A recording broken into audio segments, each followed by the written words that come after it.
wa gatatu. Ni iki kigenga ubuzima bwawe? Naritegereje nsanga inkomoko yo kurushanwa kose ari imbaraga zo kwifuza n'ishyari. Umubwiriza igice cya 4 umurongo wa 4. Umuntu utagira intego y'ubuzima ni nk'imodoka itagira direkisiyo. Ni igisushungwa nta cyari cyo si umuntu. Ubuzima bw'umuntu wese bugira ikibugenga. Kugenga ikintu ni ukukiyobora, ukagitegeka aho kijya, ukakereka inzira. Waba ugendesha imodoka, waba ukubita umusumari winjiza mu rubaho, waba utera umupira, ubutanga icyerekezo, ukagenzura, ukerekeza iyo kigana. None se ubuzima bwawe bwo bugengwa n'iki?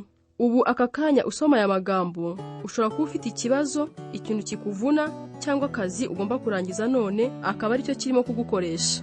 Ushobora kandi kugukoreshwa n'ibintu byakubayeho kera, ukaba ukibyibuka, cyangwa ikintu uhora wikanga, cyangwa ibyo wemera utarabitekerejeho. Hari ibintu, ibitekerezo cyangwa amarangamutima menshi bishobora kugenga ubuzima bwawe. Dore ibintu 5 nabonye bigenga ubuzima bwa benshi. Icya mbere, abantu benshi bagengwa n'umutima ubacira urubanza. Bene abo bamara ubuzima bwabo bwose biciza ibyo bakoze, bagerageza guhisha isoni z'amateka yabo. Abantu bagengwa n'umutima ubacira urubanza ni imbata z'ibyo bibuka. Baba baremereye ibyahise bikagenga iby'ejo hazaza. Baba barishyize mu gihano batabitekereje, bakivutsa ibyiza bari kuzageraho byose. Ubwo Kayini yakoraga icyaha, umutima wicira urubanza wamutandukanyije n'Imana. Amaherezo Imana iramubwira iti, genda uzaba igicamuke n'inzererezi mu isi. Abantu benshi nuko babayeho, bagenda mu buzima nk'inzererezi batagira intego. Ibihe byashize nibyo byatugize uko turi ubu, ariko si ngombwa ko tuyimbata z'amateka yacu. Ntabwo imigambi y'Imana itangirwa n'ibyo wanyuzemo. Uko Imana yafashe umwicanyi witwa Mose ikamuhinduramo umuyobozi ukomeye, igafata umunyabwoba nka Gideyoni ikamuhinduramo intwari idatinya, niko ishobora kugukoresha ibintu bihambaye mu minsi usigaranye yo kubaho. Guha abantu itangiriro rishya, Imana yabigize umwuga. Bibiliya iravuga ngo, mbega amahirwe y'umuntu wababariwe ibyaha, mbega umugisha w'umuntu watuye ibyaha bye Imana ikamukuraho urubanza. Icya kabiri, abantu benshi bagengwa n'inzika n'umujinya. Bene abo biziritse ku byabakomerekeje kandi ntibashake kubyibagirwa.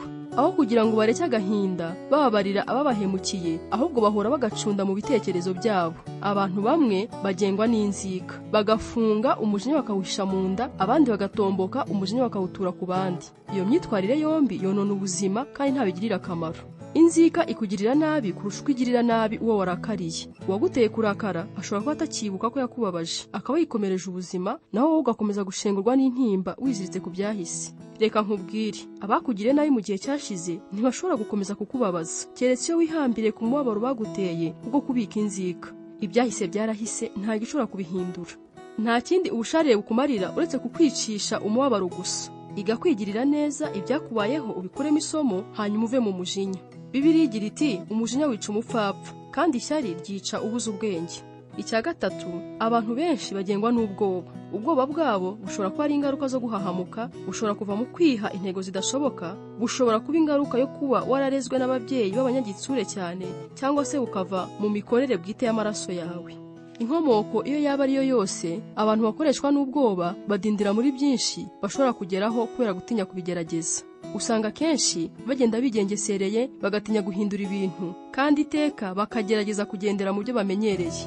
Ubwoba ni nka gereza uba wifungiyemo, kandi buzakubuza kuba icyo Imana yashakaga kuba cyo. Ni ngombwa rero kubuhagurukira ukaburwanya ukoresheje intwaro yo kwizera n'urukundo. Bibiliya iravuga ngo, mu rukundo ntiharimo ubwoba, kuko ubwoba buhambira umuntu. Ubuzima burimo ubwoba, bwaba ubwoba bw'urupfu cyangwa gucirwaho iteka, bwerekana umuntu utaratunganywa mu rukundo. Icya kane, abantu benshi bagengwa n'urukundo rw'ibintu. Inyota yo kugwiza ibintu niyo ihinduka intego y'ubuzima bwabo. Iyo rukuruzi yo gushaka kurundanya ibintu ikomoka mu kwishuka ko ningira ibintu byinshi bizanyongerera umunezero, gukomera, gutuza mu mutima, ariko ibyo bitekerezo uko ari 3 byose ni ukwishuka. Ibintu tunze bitanga umunezero w'igihe gito, kuko ibintu byo bidahinduka, tugeraho tukabirambirwa, tugatangira kwifuza byinshi, ibinini kurutaho cyangwa se ibibirusha kuba bigezweho. Ni ukwibeshya gukomeye kwibwira ko gutunga ibintu byinshi bizanyongerera gukomera. Kugira agaciro no kugira ubutunzi ni ibintu bibiri bitandukanye. Ntabwo agaciro kawe kava mu byo utunzi, kandi Imana yo ivuga ko ibiruta ibindi mu buzima atari ibintu. Ikindi kinyoma gisakaye mu buzima ni ukwibwira ko kugira amafaranga menshi bizampa gutuza mu mutima. Siko biri. Ubutunzi bushobora kuyoyoka mu mwanya muto kubera impamvu zitandukanye kandi udafiteho ubushobozi. Umutekano nyakuri nta handi wawukura keretse mu kugirana imibanire myiza n'Imana, kuko byo nta gishobora kubikwambura. Icya gatanu, abantu benshi bagengwa no gushaka gushimwa. bene abo bemerera ibyifuzo by'ababyeyi, abo bashakanye, abana, abarimu cyangwa inshuti zabo ko ari byo bigenga ubuzima bwabo. Hari abantu bakuru benshi bakirwana intambara yo kunezeza ababyeyi batanyurwa. Abandi batwarwa n'igitugu cyo kwishushanya n'urungano, bagahora bahangayikishijwe n'ibyo abandi babatekerezaho. Ikibabaje ni uko banyamugiye abandi bagiye akenshi babigwamo. Ntabwo nzi amabanga yose ageza abantu ku butsinzi, ariko hari inzira imwe itayoba yo kurangiza nabi, niyo gushaka kunezeza abantu bose. Iyo ugengwa n'ibitekerezo by'abandi, bituma udashobora kugendera mu migambi Imana ifitiye ubuzima bwawe. Yesu yaravuze ati, ntushobora gukeza abami babiri. Hari izindi mbaraga zishobora gutegeka ubuzima bwawe, ariko zose ntaho zikugeza uretse gupfusha ubusa imbaraga zawe, guhangayika nta mpamvu, no kugira ubuzima butagira icyo bukugezaho. Uru rugendo rw'iminsi 40 ruzakwereka uburyo bwo kugira ubuzima bufite intego, ubuzima buyoborwa, bugengwa kandi buyobowe n'imigambi y'Imana. Nta kintu kirusha agaciro kumenya imigambi y'Imana ku buzima bwawe, kandi nta cyashobora gusimbura igihombo giterwa no kutayimenya, byaba kugera ku byo ugambirira, ubukire, kumenyekana cyangwa kwinezeza. Ubuzima budafite intego ni nk'urugendo rutagira iyo rukujyana. Ni ugukora ntacyo ugamije, ni uruhererekane rw'ibintu bitagira impamvu. Iyo ubuzima budafite intego buhinduka impfabusa, ukaba amanjwe kandi ntibugire icyo bukugezaho. Ibyiza by'imibereho ifite intego. Hari ibyiza 5 nyamukuru biva mu kugira ubuzima bufite intego. Icya mbere, kumenya intego y'ubuzima bwawe bibuha agaciro. Twaremeye kugira agaciro, niyo mpamvu usanga abantu rimwe na rimwe bakoresha uburyo budahwitse nko kuraguza cyangwa ibiyobyabwenge ngo barebe ko bamenya iyo bagana. Iyo ubuzima bwawe bufite agaciro, ushobora kwihanganira ibikubaho byose, ariko nta gaciro wabuhaye, n'utuntu duto duhinduka umusozi. Umusore umwe wari mu kigero cy'imyaka 20 yaranditse ati, numva ntacyo mvuze kuko maze igihe ndwanira kureba ko nagira icyomba cyo. Ikibabaje nuko ntazi nicyo nshaka kuba cyo. Ubu mbona bucya nkabona bwira. Nizera ko umunsi umwe nimpishurirwa intego y'ubuzima bwanjye, ariko nzatangira kumva ndiho by'ukuri. Ubuzima butarimo Imana ntibugira intego, kandi ubuzima butagira intego ntibugira agaciro. Kandi iyo ubuzima bubuze agaciro ntibugira umumaro, nta n'ibyiringiro butanga. Muri Bibiliya abantu benshi bagiye bavuga kuri ubwo buzima butagira ibyiringiro. Yesaya yigeze kwitotomba agira ati, naruhijwe n'ubusa, amaboko yanjye yapfuye ubusa nyakoresha ibitagira umumaro. Yobu yaravuze ngo, iminsi yanjye irihuta, irashira nta byiringiro. Akarangiza agira ati, kubaho kwanjye ndakuzinutswe, sinshaka kurama, ndekera ukwanjye kuko iminsi yanjye ari ubusa. Akaga gakomeye gashobora kugwirira umuntu si ugupfa, ni ukubaho ufite ubuzima butagira aho bukuganisha. Ibyiringiro ni ngombwa mu buzima bwawe, nk'uko ukenera umwuka wo guhumeka n'amazi yo kunywa. Ukenera ibyiringiro kugira ngo ushobore guhangana n'ibibazo by'ubuzima. Dr. Bernie Siege avuga ko ashobora kumenya umurwayi wa kanseri uzakira amubajije ikibazo kimwe gusa, ngo se wumva ushaka kubaho ukageza ku myaka 100? Abazi neza ko ubuzima bwabo bufite intego kenshi bagiye basubiza ngo yego, kandi kenshi nibo bashoboye gukira. Ibyiringiro bizanwa no kuba ufite intego. Niba wajyaga wumva uraho gusa utagira ibyiringiro, komera. Impinduka zikomeye zigiye gutangira mu buzima bwawe niba wiyemeza gutangira kubaho ubuzima bufite intego. Imana irakubwira ngo, nzi ibyo nibwira nzabagirira, mbafitiye imigambi y'ibyiza si yo kubagirira nabi. Nzabare mu mutima kandi mbahe ibyiringiro by'ibyo muzabona hanyuma. Ushobora kuba wumva uhanganye n'ibibazo bidashobora kubona ibisubizo, ariko Bibiliya iravuga ngo Imana ishobora gukora ibiruta cyane ibyo dusaba ndetse n'ibyo twibwira. Ni ukuvuga ibiruta cyane ibyo dusengera, twifuza, dutekereza cyangwa twizerera. Icya kabiri, kumenya intego y'ubuzima bwawe byoroshya imibereho. Byoroshya guhitamo ibyo dukora n'ibyo udakora. Intego y'ubuzima bwawe ihinduka igipimo ukoresha uhitamo ibikorwa witaho n'ibyo utitaho. Iyo ugeze imbere y'igikorwa icyo ari cyo cyose uribaza uti, ese gukora ibi biramfasha gusohoza imwe mu ntego z'Imana ku buzima bwanjye? Iyo udafite intego y'ubuzima isobanutse, nta shingiro uba ufite iyo uhitamo. Iyo ugena uko uzakoresha igihe cyawe cyangwa ubutunzi bwawe, uzaba mu kamenyero ko guhitamo bitewe n'ibyo ureba, igitutu abandi bagushyizeho cyangwa uko wumva umeze muri wowe muri ako kanya. Abantu batazi intego z'ubuzima bwabo bagerageza gukora ibintu byinshi icyarimwe, bikabazanira guhangayika, umunaniro n'amakimbirane mu mutima. Ntibishoboka gukora ibintu byose abantu bashaka gukora. Ubundi igihe ufite cyagenewe gukora ubushake bw'Imana gusa. Niba ubona udashobora kurangiza ibyo wihaye gukora, jya umenya ko urimo kugerageza gukora ibirenze ibyo Imana yashakaga gukora, cyangwa se ukaba ukoresha igihe nabi, nk'iyo umara amasaha menshi imbere ya televiziyo. Kubaho ufite intego bituma ugira imibereho yoroshye na gahunda zitakuvuna. Bibiliya ivuga neza ngo, ubuzima bwo kwifata no kwigaragaza uko utari bwerekana ubukene bw'umutima. Nyamara ubuzima bucishije make burimo inyungu nyinshi. Ibyo bizana amahoro y'umutima. Mwami Imana ugushikamijeho umutima uzamurinda ab'amahoro masa kuko akwiringiye. Icya gatatu, kumenya intego y'ubuzima bwawe biha icyerekezo imibereho yawe. Bituma imbaraga zawe n'umwete wose ubikoresha mu bifite umumaro. utangira kugera kuri byinshi bwo guhitamo gukora bike by'ingirakamaro. Ubundi muri kamere y'umuntu habamo kurangazwa n'utuntu duto tudafite n'akamaro. Usanga duhora twiruka inyuma y'umuyaga. Henri David Thoreau yaravuze ngo abantu benshi babaho mu bwihebe busa n'umutuzo, ariko ab'iki gihe bo babaho mu kwirangaza kutagira icyo kubagezaho. Abantu benshi basa n'icyuma bakoresha bapima umuvuduko w'umuyaga, gihora cyihindukiza cyihuta ariko kitava aho kiri. Niba udafite intego isobanutse y'ubuzima bwawe, uzahora ubyina muzunga, uhindura imirimo, uhindura inshuti, uhindura amatorero cyangwa ibindi bintu by'inyuma, wibeshya kuko guhindagura bizazana gahunda mu mibereho yawe cyangwa ko bizahaza inzara y'umutima uri mu busa. Uzahora wibwira uti wenda ubu bwo nimpindura hari igishya bizanzanira, ariko amaherezo uzasanga bidakemuye ikibazo cyawe, kuko ikibazo ufite ni icyo kubura icyerekezo no kutagira intego. Bibiliya igira iti ntimukabeho nk'abanyamugi iyo bigiye, b'abapfu badatekereza, ahubwo murwanire kumenya icyo umwami wacu ashaka. Imbaraga zo kugendera inzira imwe zisobanuka neza iyo twitegereje imikorere y'urumuri. Urumuri rusanzwe nta mbaraga rugira, ariko iyo urwerekeje umujyi umwe rwunguka imbaraga. Imirasire y'izuba uyerekeje hamwe ukoresheje ikirahure cyitwa lupe ishobora gutwika ibipapuro ndetse n'ibyatsi.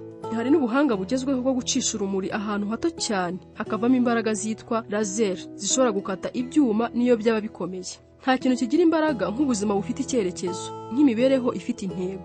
Abagabo cyangwa abagore bagize icyo bahindura mu mateka y'isi ni abari bafite ubuzima bufite icyerekezo. Urugero ni nk'intumwa Pawulo wakoze nk'uri wenyine agakwiza ubutumwa bwiza mu bwami bw'Abaroma bwose. Ibanga rye ryari ubuzima bufite icyerekezo. Yivugira neza ati imbaraga zanjye zose nazerekeje kuri iki kimwe gusa, nibagirwa ibiri inyuma gatumbira ibiri imbere.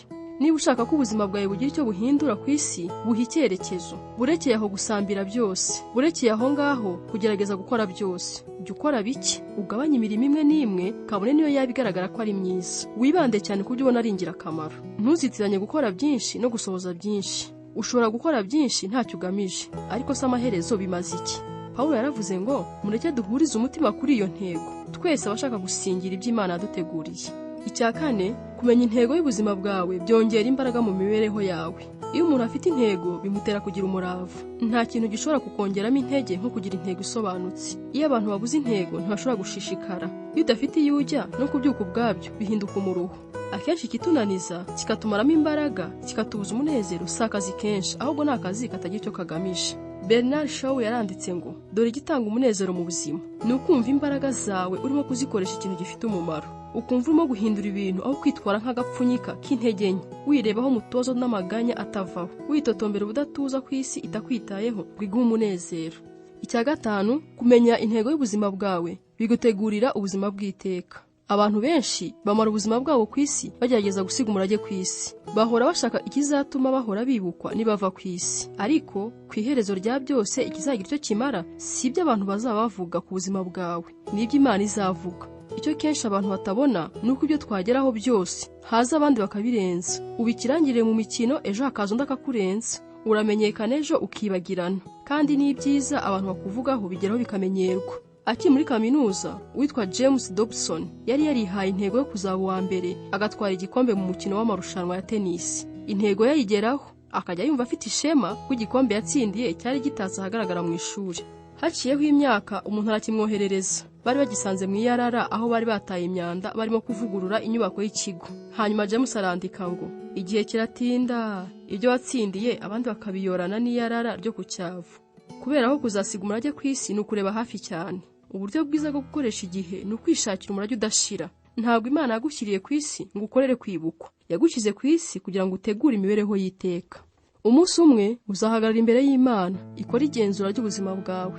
Ikizamini cya nyuma mbere y'uko winjira mu bugingo buhoraho. Bibiliya iravuga ngo mwibuke ko buri wese muri twe azihagararira imbere y'intebe y'imanza y'Imana. Ni koko buri wese muri twe azimurikira ibyo yakoze imbere y'Imana. Amahirwe ni uko Imana iri mu ruhande rwacu, kandi ishaka ko twese dutsinda icyo kizamini. Nicyo cyatumye itwereka ibibazo mbere y'uko ikizamini kigera. Duhereye ku byanditswe muri Bibiliya, dushobora kwemeza ko Imana izatubaza ibibazo bibiri by'ingenzi. Icya mbere, umwana wanjye Yesu Kristo natanze wamukoresheje iki? Ntabwo Imana izakubaza idini wabagamo cyangwa imyizerere mwari mufite. Ikintu kimwe gusa kizagira icyo kimara ni iki: ngo ese wemeye ibyo Yesu Kristo yagukoreye kandi wize kumukunda no kumwizera?